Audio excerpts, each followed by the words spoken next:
नमस्कार, मैं हूं सत्यपाल और आप देख रहे हैं CWB हिंदी न्यूज। शक संवत 1945 विक्रम संवत 2080 आज आश्विन मास के कृष्ण पक्ष की अष्टमी तिथि और दिन शुक्रवार है। तदनुसार अंग्रेजी तारीख 6 अक्टूबर सन 2023 आज सूर्य सुबह 6:16 पर उदय होगा। आइए सबसे पहले बढ़ते हैं दिन भर की सुर्खियों की तरफ। माता सुंदरी कॉलेज दिल्ली में आई भर्ती, 12वीं पास कर सकते हैं आवेदन, बताएंगे पूरी अपडेट। केंद्रीय कर्मचारियों को जल्द मिल सकती है डीए में बढ़ोतरी की सौगात, यह नई अपडेट आई सामने। हरियाणा कर्मचारी चयन आयोग की ग्रुप सी भर्ती अटकी, अब उम्मीदवारों को 31 अक्टूबर तक करना होगा इंतजार। हरियाणा के 4 शहरों में हवा हुई खराब, गुरुग्राम में एयर क्वालिटी 349 पहुंची तो फरीदाबाद में 324 के पार पहुंची। उड़ रही है धूल मिट्टी, जल रही है पराली। हरियाणा के नूंह में परिवहन मंत्री का जनसंवाद कार्यक्रम 7 तारीख को, लोगों की समस्याएं सुनेंगे मूलचंद शर्मा। डीसी की अपील, लिखित में लाएं शिकायतें। यमुनानगर में आंगनवाड़ी वर्कर्स हेल्पर्स का प्रदर्शन, रोष रैली निकालकर नारेबाजी की, डीसी को सौंपा 15 सूत्रीय मांग पत्र। सिक्किम में बाढ़, सभी स्कूल 15 अक्टूबर तक बंद, अब तक 18 की मौत, सेना के 22 जवान समेत 98 लोग लापता, सर्च ऑपरेशन हुआ जारी। इंडिगो से सफर महंगा हुआ, 300 रुपए से लेकर 1000 रुपए तक एक्स्ट्रा फ्यूल चार्ज लेगी एयरलाइन, बढ़ी हुई कीमतें बीती रात से हुई लागू। एप्पल ने iOS 17.0.3 अपडेट रोल आउट किया, आईफोन 15 प्रो सीरीज की ओवरहीटिंग इश्यू को किया फिक्स। भारतीय स्टार क्रिकेटर शिखर धवन का अपनी पत्नी आयशा मुखर्जी से तलाक हो गया है, दिल्ली की फैमिली कोर्ट ने इसकी मंजूरी दी। और सोना चांदी की कीमतों में गिरावट, जानिए आज कितना सस्ता हुआ गोल्ड और सिल्वर, बताएंगे पूरी अपडेट। और अब खबरें विस्तार से। हरियाणा के मौसम में उतार चढ़ाव का दौर अभी भी जारी है। रात के समय अब लोगों को बिल्कुल भी गर्मी का एहसास नहीं हो रहा है। वहीं काफी लोग अब कंबल का उपयोग करने लगे हैं। हालांकि दिन में अभी भी गर्मी का एहसास जरूर हो रहा है, मगर आने वाले समय में यह समस्या भी दूर हो जाएगी। प्रदेश में सबसे अधिक तापमान हिसार के बालसमंद में 37.9 डिग्री सेल्सियस दर्ज किया गया। वहीं महेंद्रगढ़ जिले की बात करें तो सबसे कम यहाँ का तापमान रहा और 16.7 डिग्री सेल्सियस दर्ज किया गया। मौसम विभाग के पूर्वानुमान के मुताबिक हरियाणा में 8 अक्टूबर तक मौसम साफ रहेगा। दूसरी तरफ सब्जियों के दामों में इजाफा हो रहा है। एक सप्ताह के अंदर सब्जियों के दाम 5 रुपए से लेकर 40 रुपए प्रति किलो तक बढ़ गए हैं। हरियाणा में शिक्षा ऋण योजना द्वारा महिलाएं और लड़कियां उच्च शिक्षा प्राप्त कर सकते हैं। जानकारी देते हुए हरियाणा के महिला एवं बाल विकास राज्य मंत्री कमलेश ढांडा ने कहा कि हरियाणा सरकार महिलाओं और लड़कियों की उच्च शिक्षा को बढ़ावा देने के लिए प्रतिबद्ध है। इसलिए हरियाणा महिला विकास निगम के माध्यम से शिक्षा ऋण योजना लागू की गई है, ताकि महिलाएं और लड़कियां उच्च शिक्षा प्राप्त कर सकें। उन्होंने कहा कि शिक्षा ऋण के बोझ को कम करने के उद्देश्य से इस योजना के तहत शिक्षा ऋण पर 5% ब्याज दर पर सब्सिडी प्रदान की जाती है। उदाहरण के लिए यदि बैंक 9.50% ब्याज दर पर शिक्षा ऋण प्रदान करता है तो निगम 5% ब्याज दर के रूप में सब्सिडी देगा और लाभार्थी को केवल 4.50% ब्याज ही वहन करना होगा। हरियाणा की महिलाएं व लड़कियां ऋण लेने की इच्छुक जो हैं, वो ऋण बैंक के माध्यम से ले सकती हैं। नौकरी की तलाश कर रहे युवाओं के लिए एक अच्छी खबर है। आपको बता दें कि माता सुंदरी कॉलेज दिल्ली की तरफ से जूनियर सहायक कम टाइपिस्ट के पदों पर भर्ती के लिए आवेदन मांगे गए हैं। महिला व पुरुष दोनों ही उम्मीदवार आवेदन कर सकते हैं। जो भी इन पदों के लिए इच्छुक हैं, वह आवेदन भेज सकते हैं। उम्मीदवार अपने आवेदन भारतीय डाक के माध्यम से भेज सकते हैं। आवेदन करने की अंतिम तारीख 31 अक्टूबर 2023 है। आवेदक 12वीं पास होनी चाहिए। इसी के साथ कंप्यूटर पर अंग्रेजी टाइप में 35 शब्द प्रति मिनट या फिर हिंदी टाइप में 30 शब्द प्रति मिनट की गति होनी चाहिए। आयु सीमा 18 वर्ष से लेकर 27 वर्ष के बीच होनी चाहिए। इन पदों के लिए उम्मीदवारों को ऑफलाइन आवेदन करने होंगे।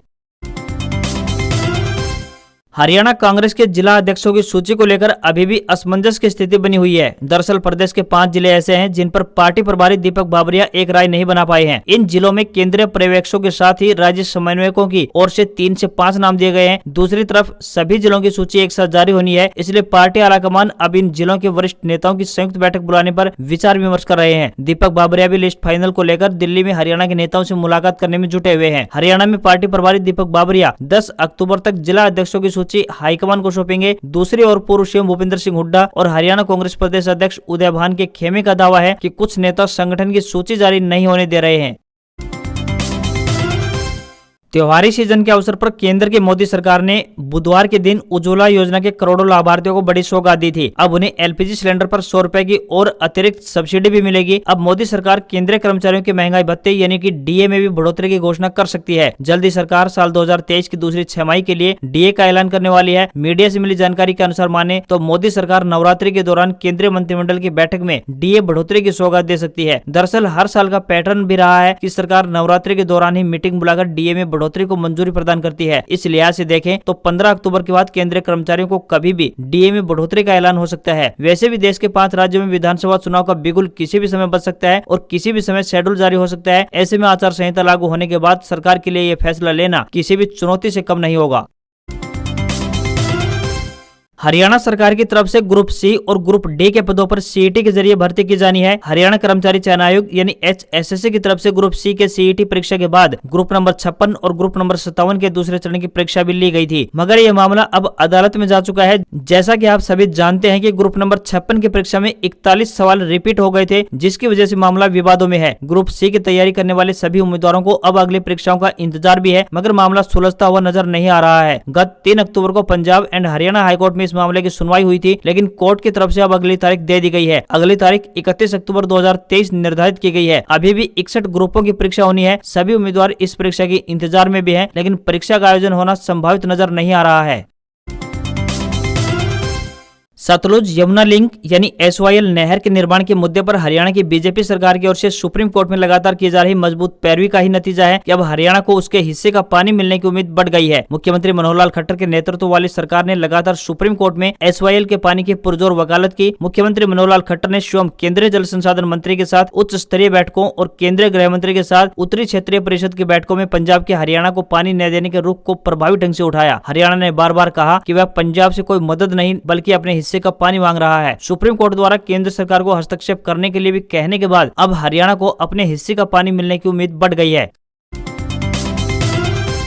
भारतीय रेलवे ने यात्रियों को एक बड़ी खुशखबरी दी है। 5 अक्टूबर से दिल्ली से जैसलमेर के बीच एक नई ट्रेन सेवा का संचालन हो गया है, जिसका नाम रूणीचा एक्सप्रेस रखा गया है। यह ट्रेन पुरानी दिल्ली यानी कि दिल्ली जंक्शन से रोजाना संचालित होगी। इस ट्रेन के संचालन से न सिर्फ दिल्ली बल्कि हरियाणा और राजस्थान के हजारों यात्रियों को बेहतर यातायात सुविधा उपलब्ध होगी। यह ट्रेन प्रतिदिन दिल्ली जंक्शन से सुबह 8:55 पर रवाना होकर अगले दिन सुबह 4 बजे जैसलमेर पहुंचेगी। इसी तरह वापसी में यह ट्रेन राजस्थान के जैसलमेर से शाम 7 बजे रवाना होकर अगले दिन सुबह 10:35 पर दिल्ली जंक्शन पर प्रस्थान करेगी। दिल्ली जंक्शन से रवाना होकर जैसलमेर तक इस ट्रेन की दोनों दिशाओं में cantt, Gurugram, Rewari, Narnaul, Dabla, Neem ka Thana, Kanwat, Shrimadhopur, Ringas, Ranwat, Phulera, Kuchaman city, Makrana, Degana, Merta road, Jodhpur, Raikabagh, Marwar, Lohawat, Phalodi, Ramdevra, Ashapura, Gomat स्टेशनों पर ठहराव रहेगा।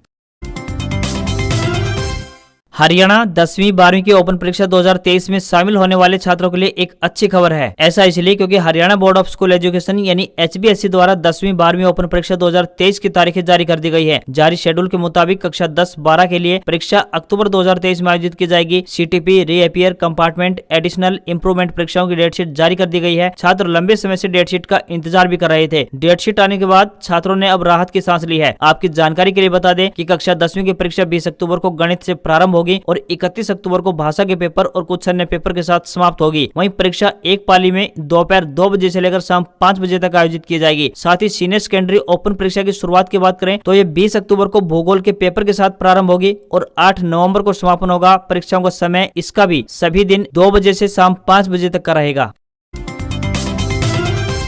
हरियाणा में आबो हवा अब खराब होने लगी है। गुरुवार को दोपहर 12 बजे एयर क्वालिटी इंडेक्स यानी AQI 349 रहा। यह हवा में प्रदूषण का स्तर बहुत खराब यानी वेरी पोर क्वालिटी में दर्ज किया गया। फरीदाबाद के सेक्टर 11 में यह 324 और सोनीपत में 299 पहुंचा। राजधानी क्षेत्र से दूर कैथल में AQI 279 दर्ज किया गया। इन शहरों में हवा सांस लेने लायक नहीं है। वातावरण में बढ़ती धूल, मिट्टी, हवा की गति मंद होने व बारिश न होने, साथ ही जनरेटर के प्रयोग व पराली जलाने जैसी घटनाओं से प्रदूषण बढ़ने लगा है। बुधवार को सोनीपत देश में सबसे प्रदूषित शहर रहा था। हरियाणा के कई शहरों में सर्दी के आहट और बदलते मौसम के साथ ही हवा जहरीली होने लगी है। केंद्रीय प्रदूषण नियंत्रण बोर्ड के मुताबिक सोनीपत, फरीदाबाद, कैथल, गुरुग्राम, बहादुरगढ़ और नारनौल में AQI खतरे के निशान की तरफ बढ़ रहा है। ये हालात तब है जबकि प्रदेश सरकार ने पहले चरण में प्रदेश के 14 जिलों में ग्रेडेड रिस्पांस एक्शन प्लान यानी ग्रैप लागू कर दिया है। इन जिलों में डीजल से चलने वाले जनरेटर सेट नहीं चल पाएंगे। साथ ही धान की पराली जलाने पर भी पूर्ण रूप से रोक लगा दी गई है। दक्षिण हरियाणा के रेवाड़ी जिले में बढ़ते प्रदूषण पर नियंत्रण पाने के लिए प्रशासन ने एक्शन लेना प्रारंभ कर दिया है। DC राहुल हुड्डा ने बढ़ते प्रदूषण पर नियंत्रण के लिए जिला में पटाखों की भंडारण, बिक्री व इस्तेमाल यानी ग्रीन पटाखों को छोड़कर इन पर रोक लगाने के आदेश जारी कर दिए हैं। जारी आदेशों में फ्लिपकार्ट, अमेजन आदि ई-कॉमर्स कंपनियों को पटाखों के किसी भी ऑनलाइन ऑर्डर को स्वीकार नहीं करने की मनाही भी की गई है। DC राहुल हुड्डा ने धारा 144 के आधार पर प्रदत्त शक्तियों का प्रयोग करते हुए जिला में पटाखों के उत्पादन, भंडारण तथा बिक्री को लेकर विस्फोटक पदार्थ अधिनियम 1884 के तहत ये आदेश जारी किए हैं। सुप्रीम कोर्ट की हिदायतों के अनुसार बात करें तो जिला में कम प्रदूषण फैलाने वाले ग्रीन पटाखे ही लाइसेंस प्राप्त व्यापारियों के माध्यम से बेचे जा सकते हैं। अन्य पटाखों तथा लड़ियों के उत्पादन, बिक्री तथा उनके प्रयोग पर प्रतिबंध लगा दिया गया है। ये पटाखे भी केवल दीपावली पर्व के दिन रात 8 बजे से लेकर रात्रि 10 बजे तक व क्रिसमस व नवरात्र के अवसर पर भी निर्धारित समय अवधि तक ही चलाने की अनुमति होगी। हरियाणा के रेवाड़ी जिले में कई दिन बाद बाजरे की खरीद फिर से शुरू हो चुकी है। टोकन सिस्टम किसानों के लिए परेशानी बना हुआ है। अनाज मंडी के गेट पर टोकन के लिए किसानों की लंबी लंबी लाइनें लगी हैं। बाजरे की आवक के कारण अनाज मंडी में जाम जैसी स्थिति बन रही है। हालांकि व्यवस्था को संभालने के लिए पुलिस भी तैनात की गई है। खास बात यह है कि अनाज मंडी में बाजरे की आवक तो बढ़ गई है, लेकिन उठान बहुत ही धीमी गति से हो रहा है, जिसके चलते लगातार 5 दिन तक खरीद प्रक्रिया को बंद करना पड़ा था। हालांकि इसके बाद एक कारण बाजरे की क्वालिटी को भी बताया जा रहा है, लेकिन बुधवार से दोबारा से खरीद प्रक्रिया शुरू हो चुकी है। खरीद शुरू होने के बाद से 6,900 गेट पास जारी किए जा चुके हैं। बता दें कि रेवाड़ी जिले में 24 सितंबर से बाजरे की कॉमर्शियल खरीद हैफेड की तरफ से शुरू की गई थी। दरअसल बाजरे की खरीद से पहले किसानों को टोकन कटवाना जरूरी होता है। टोकन के लिए किसान सुबह 4 बजे से आकर लाइनों में लग जाते हैं। न्यूजीलैंड ने वर्ल्ड कप का ओपनिंग मैच 9 विकेट से जीत लिया। इसके साथ ही कीवी टीम ने डिफेंडिंग चैंपियन इंग्लैंड से 2019 वर्ल्ड कप के फाइनल में मिली दिल तोड़ने वाली हार का बदला भी ले लिया। पिछले वर्ल्ड कप में मेजबान इंग्लैंड बाउंड्री काउंट के आधार पर चैंपियन बना था, क्योंकि फाइनल मैच और सुपर ओवर दोनों टाई रहे थे। इंग्लैंड की टीम पूरी एक अच्छी बैटिंग पिच पर 50 ओवर में 9 विकेट पर 283 रन ही बना सकी। वहीं न्यूजीलैंड की तरफ से ओपनिंग मैच में दोहरा प्रदर्शन करने वाले Sachin Ravindra player of the match रहे। उन्होंने नाबाद 123 रन की पारी के साथ 1 विकेट भी हासिल किया। भारत के बजट कैरियर इंडिगो एयरलाइन ने गुरुवार यानी 5 अक्टूबर को घरेलू और अंतर्राष्ट्रीय रूट्स पर एविएशन टरबाइन फ्यूल यानी एटीएफ की बढ़ती कीमतों की भरपाई के लिए फ्यूल चार्ज लगाने का ऐलान किया है। यह फ्यूल चार्ज बीती रात 12 बजे से प्रभावी हो गया है। इंडिगो ने कहा है कि फ्लाइट बुक करने वाले पैसेंजर्स को डिस्टेंस यानी दूरी के हिसाब से हर टिकट पर एक्स्ट्रा फ्यूल चार्ज देना होगा। यह फ्यूल चार्ज 300 रुपए से लेकर 1,000 रुपए तक लगेगा। रिपोर्ट्स की माने तो 320 से ज्यादा विमानों के अपने बेड़े के साथ इंडिगो रोजाना 1900 से अधिक उड़ानें संचालित कर रही है। ये एयरलाइन 81 डोमेस्टिक डेस्टिनेशन और 32 इंटरनेशनल डेस्टिनेशन को कवर करती है। भारतीय शेयर बाजार में तेजी देखने को मिली है। सेंसेक्स 405 अंक चढ़कर 65,631 के स्तर पर बंद हुआ। वहीं निफ्टी में 109 अंक की तेजी दिखाई दी। ये 19,545 के स्तर पर बंद हुआ। रुपया अमेरिकी डॉलर के मुकाबले 5 पैसे कमजोर होकर 83 रुपए 29 पैसे के स्तर पर बंद हुआ। कच्चे तेल की कीमतों में एक बार फिर से बड़ी गिरावट देखने को मिली है। क्रूड 84 रुपए 50 पैसे प्रति डॉलर प्रति बैरल के हिसाब से ट्रेड कर रहा है। भारतीय सराफा बाजार में सोना और चांदी भी सस्ता हुआ है। 24 कैरेट के 10 ग्राम सोने की कीमत 56,561 रुपए पहुंच गई है। वहीं 22 कैरेट प्योरिटी वाले 10 ग्राम सोने की बात करें तो ये 51,810 रुपए प्रति 10 ग्राम पहुंच गया है। वहीं 999 प्योरिटी वाली 1 किलो चांदी की कीमत 67,417 रुपए पहुंच गई है। आज खबरों बस इतना ही। देखते रहिए आपका अपना हरियाणा का सबसे बेहतरीन news channel CWB Hindi news. नमस्कार, आपका दिन शुभ रहे।